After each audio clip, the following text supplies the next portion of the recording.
Բարև ձեզ, ինստաֆեսիայից թողարկմանը դիտեք։ Իշխանությունն ընտրեց, իշխանությունն էլ պաշտոնան կարեց։ ՔՊԱ-կան պատգամավոր Հռիփսիմե Հունանյանին թիմակիցները չներեցին կծկտուր ելույթների համար։ Մեր պետությանը միայն զինվորներ պետք չեն, մեր պետությանը նաև պետք են գլուխներ։ 5 քայլ, որ իշխանության գալու դեպքում Սամվել Կարապետյանի առաջնորդած քաղաքական ուժը նախատեսում է իրականացնել։ Սամվել Կարապետյանը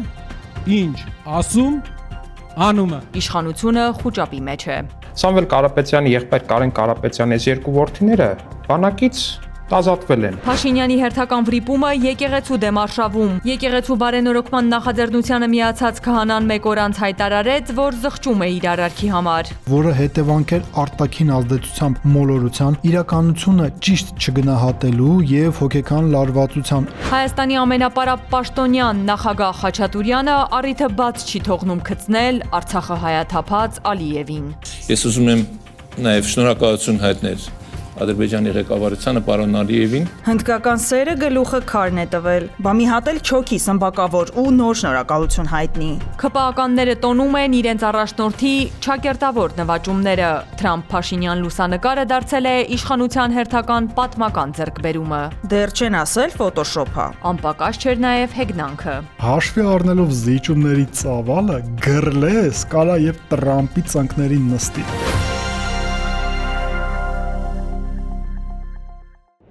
3.5 ամիս ժամանակը ցույց տվեց, որ Հռիփսիմե Հունանյանի պաշտոնավարումը արդյունավետ չէր ազգային ժողովի առողջապահության հարցերի մշտական հանձնաժողովի նախագահի պաշտոնում։ Աղմուկով ազգային ժողովի առողջապահության հանձնաժողովի նախագահի պաշտոնում ընտրված Հռիփսիմե Հունանյանը այս շաբաթ աղմուկով էլ հրաժարական տվեց, տպավորություն ստեղծելով, որ իր այդ որոշման պատճառը վերջին շրջանում արված իր որոշ մտքերն են, որոնք քննադատության են արժանացել։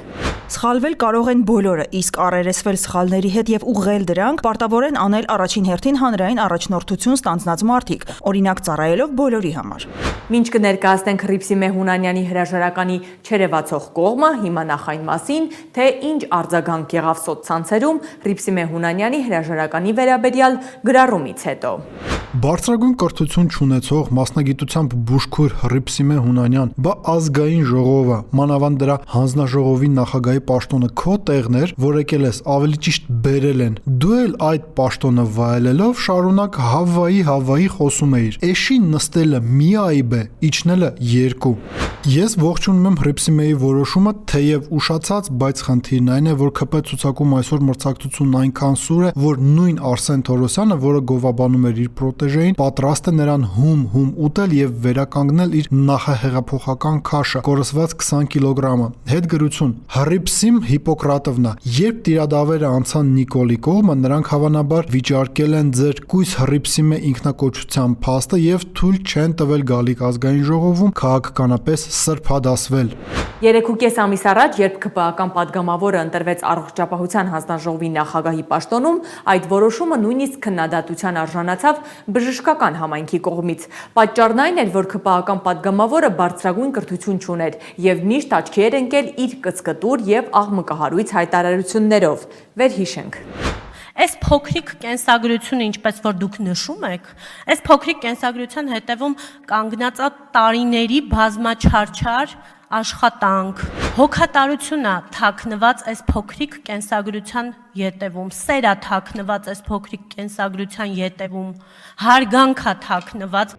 Հիմա հասկանանք, թե Հռիփսիմե Հունանյանը իր որ ելույթը նկատի ուներ, երբ հրաժարականի տեքստում նշել էր, թե վրիպումներ է թույլ տվել։ ՔՊԱ-կան պատգամավորը իր գրառման մեջ չէր հստակեցրել, թե խոսքը որ ելույթի մասին է, բայց վերջին շրջանում նա աչքի էր ընկել իր այս հայտարարությամբ։ Մեր պետությանը միայն զինվորներ պետք չեն, մեր պետությանը նաև պետք են գլուխներ, որոնք կօգնեն պետության տարբեր ճյուղերի զարգացման համար։ ՔՊԱ-կան պատգամավորը ամենայն հավանականությամբ նաև այս ելույթը նկատի ուներ, որն ըստ նրա քննադատվել էր։ Ու չնայած Հունանյանը հրաժարականի մասին իր գրառումից հետո այլ պարզաբանումներ չի տվել, խորհրդարանում խուսափել է լրագրողների հետ շփումներից, կուլիսներից այն կողմ խոսում են, որ նրա այդ ելույթը վերջին կաթիլն է եղել։ Քաղաքացիական պայմանագիր կուսակցության վարչության նիստին նրա հրաժարականի հարցը բարձրացնելու համար։ Արմլուրի աղբյուրները փոխանցում են, որ Հունանյանից նախ պահանջել են բացատրել, թե ինչու է անդադար այնպիսի ելույթներ ունենում, ինչը վարկաբեկում է ԿՊ-ն եւ ազդում կուսակցության վարկանիշի վրա։ Վարչության անդամները անդադար հարցեր են տվել նրան,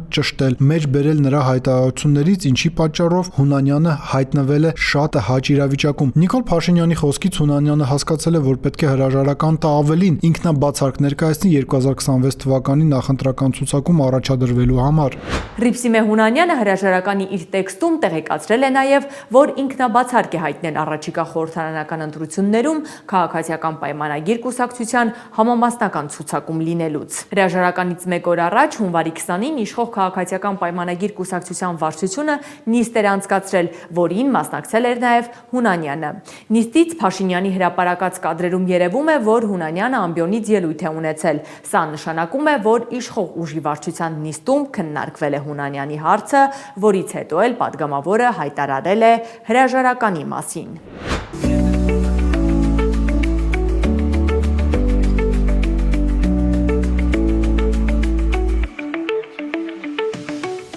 Հռիփսիմե Հունանյանը, որ իր պատգամավորական այս 5 տարիների ընթացքում միշտ փորձել է հաճոյանալ Նիկոլ Փաշինյանին, օրինակ վերջերս ակտիվ միացել է նրա հակաեկեղեցական արշավին, ամեն կերպ արդարացրել վարչապետի հակաեկեղեցական գործողությունները, Եթե սուրբ նորին սուրբ օծություն Տեր Գարեգին Բ այդպես են կոչում իրեն, որ սուրբ սրբերի հետ ընդհանրապես նա կապ չունի, սրբության հետ ընդհանրապես կապ չունի։ Ուրեմն ես այսօր պատասխանատու հայտարարություն եմ անում, որ ես էլ սուրբ կույս Հռիփսիմեն եմ եւ իմ որդու հայրն էլ Սիրահարների բարեխոս Սուրբ Սարգիսն է։ Այսօր փաստացի վռնդվեց իր թիմի կողմից։ Փաշինյանը եւ թիմակիցները ստիպեցին հրաժարական ներկայացնել նրան։ Սա նշանակում է, որ Նիկոլ Փաշինյանը չի խնայում ոչ մեկին, նույնիսկ իրեն հավատարմորեն ծառայողներին։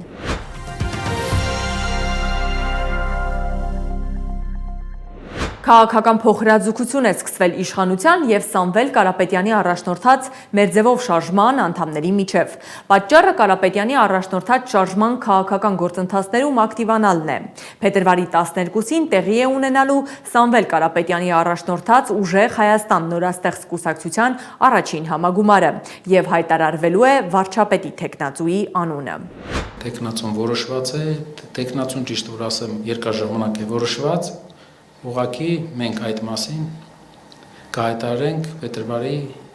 12-ին։ Հստակ է սակայն, որ Ուժեղ Հայաստան կուսակցության վարչապետի թեկնածուն եկեղեցուն աջակցելու համար Հայաստանի իշխանության կողմից կալանավորված գործարար եւ բարերար Սամվել Կարապետյանը չի կարող լինել, քանի որ նա երկքաղաքացիություն ունի։ Մամուլում այս ամիսների ընթացքում շրջանառվել է միայն նախկին վարչապետ Կարեն Կարապետյանի անունը, բայց ոչ Մերձևով շարժման անդամները եւ ոչ էլ անձամբ Կարապետյանը չեն արձագանքել եւ մեկնաբանել այդ լուրը։ Մերձևով շարժման համակարգող Նարեկ Կարապետյանը այս շաբաթ անցկացրած տնտեսական ծրագրի շնորհանդեսից հետո լրագրողների հետ զրույցում չցանկացավ մանրամասներ հայտնել նախընտրական եւ հետընտրական փուլերում այլ քաղաքական ուժերի հետ հնարավոր գործակցությունից։ Սամվել Կարապետյանի եղբորորդին ընդգծեց, այս ընտրությունները շատ կարևոր են լինելու, հետեւաբար այն ընդդիմադիր ուժերը, որոնք հասկանում են, որ չեն կարող հաղթահարել անցողիկ շեմը, ըստ նրա չպետք է մտնեն ընտրապայքարի մեջ, որպեսզի չաջակցեն այս իշխանության վերարտադրմանը։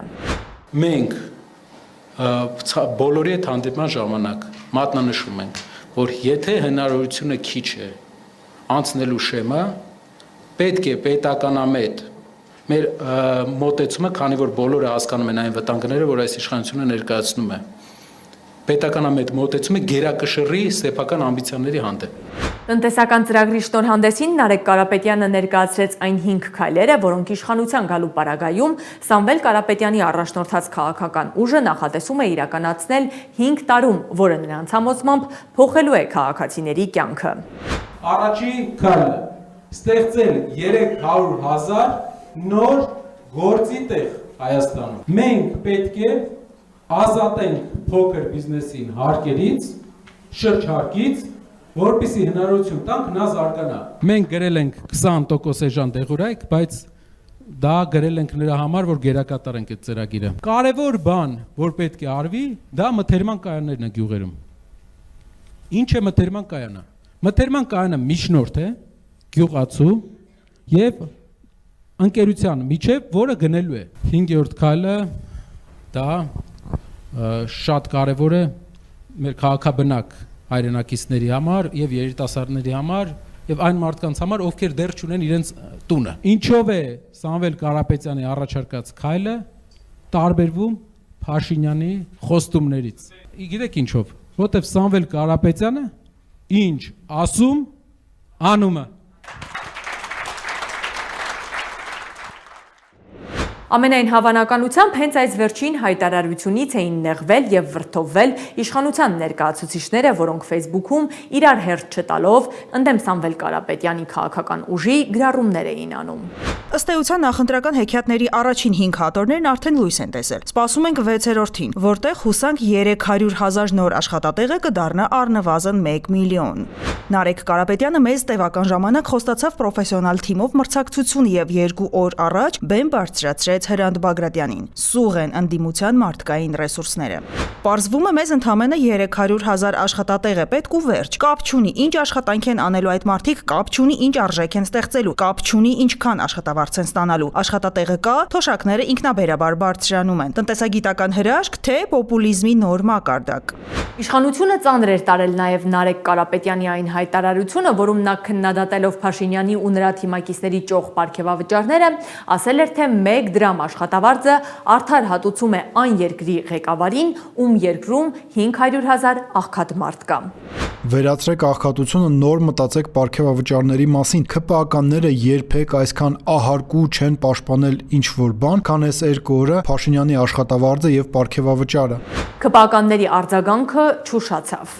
Դա սական էլիտարիստական մեսիջ, որով հասկացնում է հասարակությանը, որ ինքը մյուսներից ավելի արժանի է երկրի կառավարումը ստանձնելու, գլխավորապես այն պատճառով, որ շատ փող ունի։ Բա որ Իլոն Մասկի եղբորորդին լիներ։ Եթե պետության ղեկավարը չի վճարվում ժողովրդի կողմից, ուրեմն պարտական չի ժողովրդին։ Եվ պարտականը նրան, ում կողմից որ վճարվում է։ Հիմա դուք պատկերացրեք, դուք ունեք մի կազմակերպություն, որն ունի տնօրեն, դուք սեփականատերն եք այդ կազմակերպության, բայց տնօրենը գումար չի վերցնում։ Ում է պարտական տնօրենը, ձեզ պարտական կլինի, թե պարտական չի լինի։ Տնտեսական ծրագրի շնորհանդեսին Նարեկ Կարապետյանը հայտարարել էր նաև, որ Հայաստանը պետք է ունենա այնպիսի առաջնորդ, որը օտար երկրյա ներդրումներ կբերի։ Պետք է գնաս որս բերես քո երկիր։ Մենք ունենք առաջնորդ, պետք է ունենանք առաջնորդ, որ գնա ուրիշ երկրից որս բերի, իր երկիրը պահի։ Որսը պայմանագրերն են, միլիոնավոր, 100 միլիոնավոր դոլարների, որ մեր երկրում ֆինանսական շարժ սկսվի։ Իրենց Facebook-յան գրառումներում եւ տեսանյութերում ՔՊԱ-ական падգամավորները եւ նախարարները շահարկեցին նաեւ այս ելույթը։ Այդ արշավին անձամբ միացել էր էկոնոմիկայի նախարարը։ Պետական աջակցության ծրագրերն էի մոնիտորինգի ենթարկում եւ տեսա, որ Տաշիր ագրո ընկերությունը պետական բյուջեից ստացել է ավելի քան 105 միլիոն դրամ սուբսիդավորում միայն 1 ծրագրով, երբ որ ներմուծել են, գնել են 288 խոշոր եղջերավոր տոհմային կենդանիներ։ Այսինքն պետական բյուջեից Տաշիր ագրոին վճարվել է դրա համար որպես աջակցություն 105.3 միլիոն դրամ գումար։ Ես առաջարկում եմ Նարեկին Կարապետյան կամ իր միլիարդատեր հորեղբորը պետական բյուջե փոխանցել այդ 105.3 միլիոն դրամը, չէ որ դուք պատրաստ եք 1 դրամով աշխատել եւ ձեզ պետական բյուջեից փող պետք չէ։ Նարեկ ջան, այդ դեպքում նաև իմ կարծիքով կարիք չի լինի որսորդությամբ զբաղվելու։ ՔՊԱ-ական падգամավոր Վահագն Ալեքսանյանն էլ փորձել էր այլ ուղղությունից հարվածել Սամվել Կարապետյանին։ Պատմել էր, թե իբր տեղեկացել է, որ Կարապետյանի եւ նրա եղբոր որդիները չեն ծառայել հայկական բանակում։ Սամվել Կարապետյանի եղբայր Կարեն Կարապետյանի 2 որդիները բանակից ազատվել են։ Ինչ-ինչ խնդիրների պատճառով։ ՔՊԱ-ական падգամավորի հայտարարությանը արձագանքել էր Նարեկ Կարապետյանը։ Սա իմ նամակն է, գրված 8 տարի առաջ Հայաստանի Հանրապետության գլխավոր զինկոմիսարին, որտեղ ասում եմ, ես Նարեկ Կարենի Կարապետյանս սահմանադրական պարտքս կատարելու համար խնդրում եմ ինձ օրակոչել պարտադիր ժամկետային զինվորական ծառայության։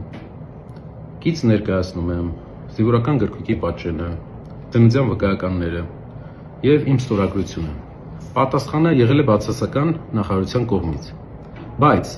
որպեսզի լրացնեմ ռազմական գիտելիքների բացը, ես եղել եմ առաջի սանը մի մեծ կառույցի, որը Հայաստանում այսօր գործում է, որը Հայաստանում այսօր զինվորական եւ մինչեւ զինվորական ծառայություն եւ զինվորական ծառայությունից հետո ռազմական գիտելիքներ տալու ամենամեծ կառույցն է Հայաստանում եւ հազարավոր երիտասարդներ են այնտեղ հաճախ։ Դատելով իշխանության ներկայացուցիչների հարցազրույցներից, ֆեյսբուքյան գրառումներից եւ տարատեսակ կեղծ օգտահաշիվներով Սամվել Կարապետյանի ու նրա նորաստեղծ քաղաքական ուժի շուրջ բարձրացրած աղմուկից վստահ կարելի է ասել, Փաշինյանը վախենում է Սամվել Կարապետյանի գործոնից եւ նրան սպառնալիք դիտարկում առաջիկա խորհրդարանական ընտրություններում։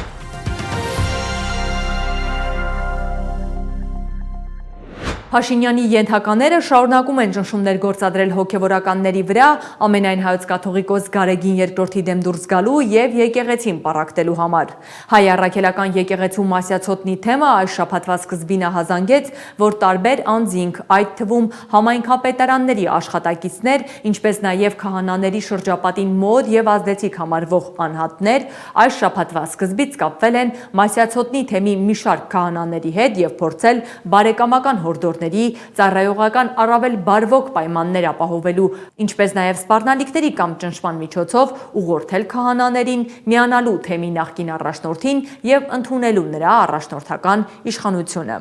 Արձանագրվել են նաև դեպքեր, երբ որոշ անձինք, մասնավորապես համայնքապետարանի աշխատակիցներ, վկայակոչելով դատարանի որոշում, պնդել են, թե իբր քահանաները պարտավոր են ազատել իրենց եկեղեցիները, ներկայացնելով պահանջը որպես Գևորգ եպիսկոպոսի որոշում։ Տեղեկացնում ենք, որ հիշյալ հորդորներին, առաջարկներին կամ ճնշումներին քահանա հայրերը չեն ենթարկվել։ Այս հայտարարությունից ժամեր անց իշխանական լրատվամիջոցները եւ գործիչները սոցցանցերի իրենց էջերում մեկը մյուսին հաջորդելով գրում էին, թե Մասյացոտնի թեմի հոգևոր հովիվ Տեր Արտաշես քահանա Հակոբյանը միացել է հայ առաքելական եկեղեցու, այսպես կոչված բարենորոգման նախաձեռնությանը։ Քահանան անձամբ էր այդ հայտարարությունն արել Facebook-ի իր էջում։ Մեկ օր անց արդեն Տեր Արտաշես քահանա Հակոբյանը Facebook-յան իր էջում գրեց, որ զղջում է իր արարքի համար։ Խորապես ափսոսում եւ ցավ եմ ապրում իմ երեկվա հայտարարության համար, որը հետևանք էր արտաքին ազդեցությամբ մոլորության, իրականությունը ճիշտ չգնահատելու եւ հոգեկան լարվածության։ Այդ հայտարարությունը չի արտացոլում իմ իրական միտքն ու համոզմունքները։ Ես վերահաստատում եմ Մասյացոտ ընթեմի հոգևորականների հունվարի 17-ի հայտարարությունը։ Իսկ Մասյացոտնի թեմի հոգևորականների հունվարի 17-ի հայտարարության մեջ նշվում էր, որ թեմի 22 քահանաները եւ սարկավակները զորակցում են ամենայն հայոց կաթողիկոսին եւ Տեր Ռուբեն Վարդապետ Զարքարյանին ճանաչում են որպես Մասյացոտնի թեմի առաջնորդական տեղապահ։ Մենք եւ մեր հոգևոր խնամքին հանձնված եկեղեցական ծուխերը լիակատար աջակցություն ենք հայտնում մեր նորանշանակ առաջնորդին եւ պատրաստակամ ենք նրա հոգևոր իշխանության ներքո սիրով, համերաշխությամբ եւ ծառայական ոգով շարունակելու մեր սպասավորությունը հավատավոր մեր ժողովրդի եւ Սուրբ եկեղեցու կյանքում։ Տեր Արտաշես քահանա Հակոբյանի զղջման տեքստը սոցցանցերում լայն արձագանք գտավ։ Սա փաստացի տեղեկատվական մեծ հարված էր իշխանությանը։ Մի մեծ հարված էլ Փաշինյանը ստացավ, երբ Մայրաթոր Սուրբ Էջմիածինը հայտարարեց, որ դեկտեմբերին ամենայն հայոց կաթողիկոսի հրավիրած, ապա հոգևորականների նկատմամբ բռնաճնշումներով, կալանավորումներով պայմանավորված ժամանակավորապես հետաձգված եպիսկոպոսատ ժողովը կկայանա Ավստրիայում փետրվարի 16-ից 19։ Ժողովը Ավստրիայում հրավիրելու որոշումը ըստ Մայրաթոր Սուրբ Էջմիածնի տեղեկատվական համակարգի տնօրեն Տեր Եսայի քահանա Արթենյանի կայացվել է այն մտավախությունից, որ իշխանությունը կարող է ինչ-որ կերպ խոչընդոտել դրա անցկացմանը։ Որոշումը կայացվել է հաշվի առնելով իշխանության կողմից եկեղեցահալած քաղաքականությունը եւ հոգևորականների նկատմամբ ճնշումները։ Եպիսկոպոսատ ժողովին քննարկվելու է եկեղեցու շուրջ զարգացումները, եկեղեցու ներքին կյանքին առնչվող հարցերը։ Այդ ժողովին հրավիրվել են նաև եկեղեցու դեմ Փաշինյանի արշավին միացած հոգևորականները, որոնք վարչապետի հետ ստեղծել են եկեղեցու բարենորոգման համակարգող խորհուրդ, որի անունից էլ հայտարարել են, որ չեն մասնակցելու արտերկրում գումարված այդ ժողովին։ Ավելին, կոչ են արել բոլոր եպիսկոպոս հայրերին հրաժարվել մասնակցել եպիսկոպոսատ ժողովին եւ չեղարկել այն։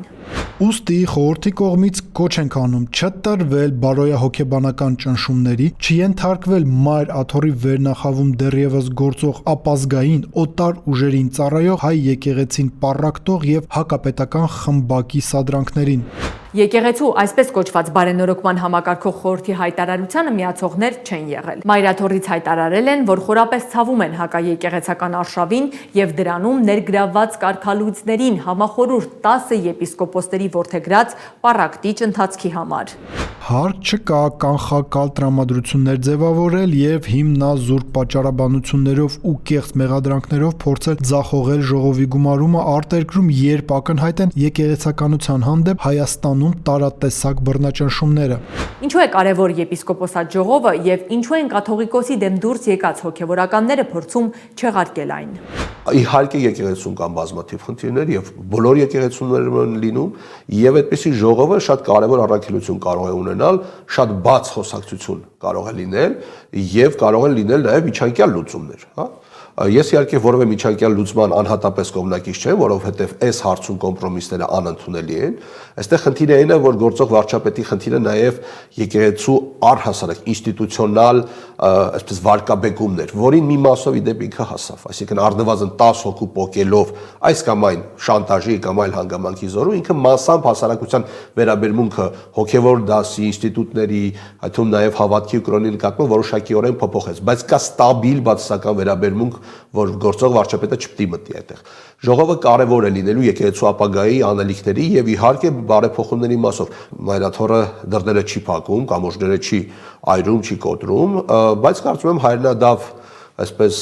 այդ խմբակի ներկայացուցիչները արդեն վերենացվել գործող վարչապետի գործակալական ցանցի ներկայացուցիչներ, իրականում գործակալներ, այսինքն ինչ որ գործ են իրենց վրա դնում, ինչ որ առաքելություն են իրենց առջև սահմանում, իրենք էլ փորձում են իրականացնել դա ամեն հնարավոր գնով է։ Մայրաթոռը հայտարարել է, որ հավատարիմ իր տերունաշնոր առաքելությանը, ինչպես անցյալում, այնպես էլ այսօր եկեղեցական աշխարհասփյուր կառույցներով իր ջանքերն է բերելու ի նպաստ հայոց անկախ պետականության զարգացման, մեր ժողովրդի խաղաղ, բարոր եւ առաջընթաց կյանքի։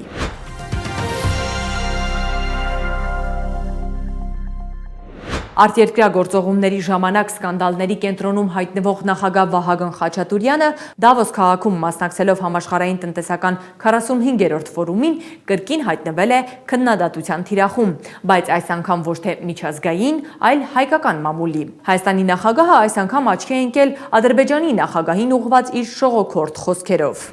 Պարոն Ալիևի խոսքերին ավելացնելը դժվար է։ Ես կարող եմ կրկնել նույնը, միանշանակ, որովհետև մենք մեր տրամադրություններն են այդպեսին եւ մեր պատկերացումներն են այդպեսին։ Վահագն Խաչատուրյանի այս ելույթը հայտնվել էր լրատվամիջոցների խորագրերում, դարձել օգտատերերի քննարկման թոփ թեման։ Ուրեմն Հայաստանի Հանրապետության ամենապարապ պաշտոնյան, ով չի ճանաչում, ասեմ, որ նա նախագահն է, գնացել է Դավոս ու ասում է, թե Ալիևի խոսքին ավելացնելը դժվար է, ավելացնելու բան չկա ու կարող է կրկնել նույնը։ Դե բա ուր ես հետ գալիս, հեն Ալիևը քո տեղը կասի, կխոսա ու կորոշի, ձև չկա։ Պետք է այս ապիկար իշխանությունը հեռացնենք, որ Հայաստանը մնա հայկական։ Հնդկական սերը գլուխը քարն է տվել, բա մի հատ էլ չոքի սմբակավոր ու նոր շնորհակալություն հայտնի։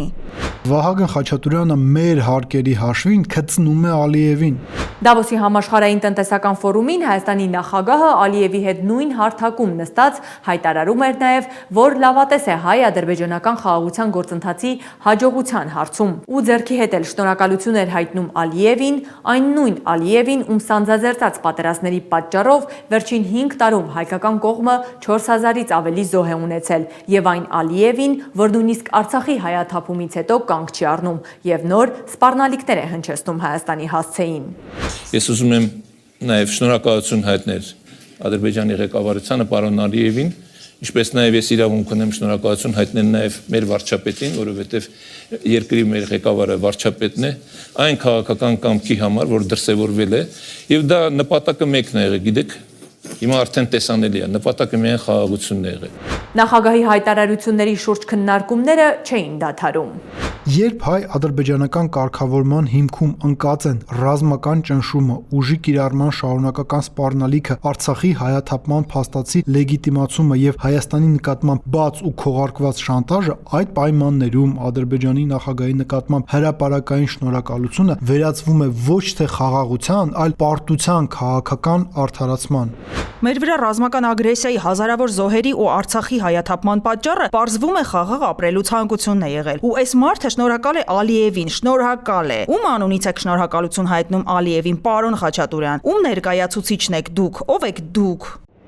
Ում պետք է երախտապարտ լինենք, որ Ալիևին շնորհակալություն հայտնելու ժամանակ խոնարհված աչը չի համբուրել։ Մարդը կարող է խելագարվել, մի կողմից հազարավոր զոհեր են, կորսված հայրենիքը, Բաքվի բռնապետի լկտի եւ պահանջատիրական պահվածքը, մյուս կողմից ստորաքարշության ու ազգային նվաստացման նման դրսևորումներ։ Նիկոլը ճիշտ կանի, Վահագնին նշանակի Բաքվում Հայաստանի դեսպան, որ հնարավորություն ունենա գոնե շաբաթը մեկ շնորհակալություն հայտնել Իլհամին։ Հայաստանի նախագահի պահվածքը ոչ թե դիվանագիտական ժեստ էր, այլ անհարիր վարքագիծ ինքնիշխան երկրի նախագահի համար։ Այդ արյունոտ բենզինի համար է ուրախանում Արմեն Խաչատուրյանը, երբ որ այդպիսի բաներ է խոսում։ Ես ուղղակի գիտեք ամեն անգամ զարմանում ես, որ ինչքան կարող է մարդ իջնել, հա, բայց պարզվում է, որ այդ հատակ չկա ընդհանրապես եւ այսպես չպետք է պահի իրեն ինքնիշխան երկիր ներկայացնող, հա, իրենց խոսքերով, հա, վերջնական մենք ինքնիշխան ենք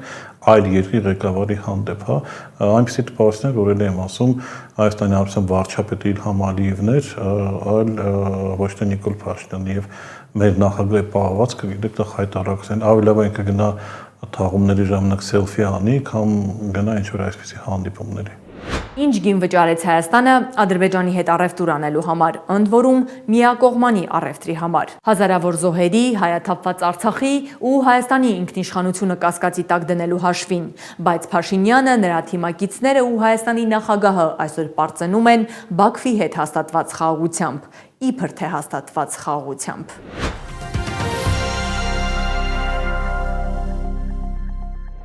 Ձեռքբերումներով լիեր այս շաբաթը Նիկոլ Փաշինյանի համար։ ՔՊԱ-ականները տեղեկատվական դաշտում տոնում էին իրենց առաջնորդի նվաճումները։ Իշխանավորները նախ հպարտանում էին վարչապետով, որ արժանացել է Զայեդ մարդկային եղբայրության 2026 թվականի մրցանակի, ի նշանավորումը Հայաստանի եւ Ադրբեջանի միջև խաղաղության հաստատման։ Իդեպ, այդ նույն մրցանակին արժանացել է նաեւ Ադրբեջանի նախագահը։ Զայեդի մարդկային եղբայրության մրցանակը շնորհվում է այն առաջնորդներին եւ նախաձեռնություններին, որոնք էական ներդրում են ունենում ժողովուրդների միջև երկխոսության, փոխըմբռնման եւ խաղաղ համակեցության ամրապնդման գործում։ Փաշինյանի հաջորդ հաջողությունը, որով հպարտանում էին իշխանավորները, Թրամփի հրավերն էր։ Միացյալ Նահանգների նախագահը Փաշինյանին պաշտոնապես հրավիրել էր միանալու Խաղաղության խորհրդին որպես հիմնադիր անդամ։ Փաշինյանը ընդունել էր Միացյալ Նահանգների նախագահի հրավերը։ Թրամփը նաեւ Ալիևին էր հրավիրել միանալ Խաղաղության խորհրդին որպես հիմնադիր անդամ։ Ալիևը նույնպես ընդունել էր Միացյալ Նահանգների նախագահի հրավերը։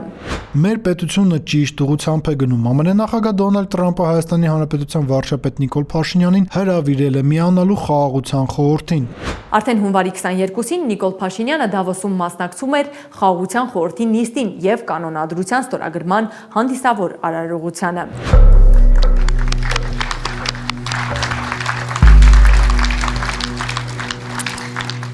Բայց մինչև ստորագրությունը Փաշինյանը եւ Ալիևը նախ զբաղեցրել էին իրենց հատկացված տեղերը։ Մի աթոռ էր նրանց բաժանում, որը քիչ անց պետք է զբաղեցներ Միացյալ Նահանգների նախագահը։ Բայց մինչև դա նա ելույթ է ունենում, հայտարարում, որ իր ջանքերով հակամարտություններ են լուծվել, այդ թվում հայ-ադրբեջանականը։ Եվ նույնիսկ հայտարարում էր, որ Հայաստանի եւ Ադրբեջանի առաջնորդները դարձել են իր ընկերները։ Հայաստան եւ Ադրբեջան այս առաջնորդներից շատերը դարձան իմ ընկերները, նրանք հիմա այստեղ են։ Թրամփի ելույթից հետո արդեն 20 երկրների ղեկավարները, այդ թվում Հայաստանից Փաշինյանը Միացյալ Նահանգների նախագահի կողքին նստած ստորագրեց Խաղաղության խորհրդի կանոնադրությունը։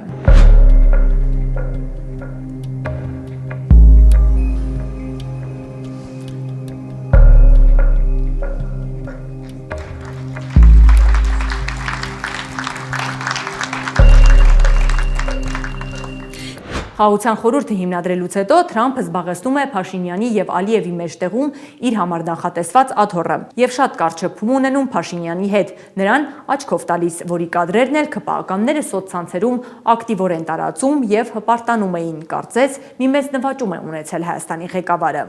Փաշինյանը Հայաստանը դարձրել է թույլ անկարևոր երկիր միջազգային ասպարեզում, ասում էր ընդդիմությունը ինչպես միշտ սխալ էր։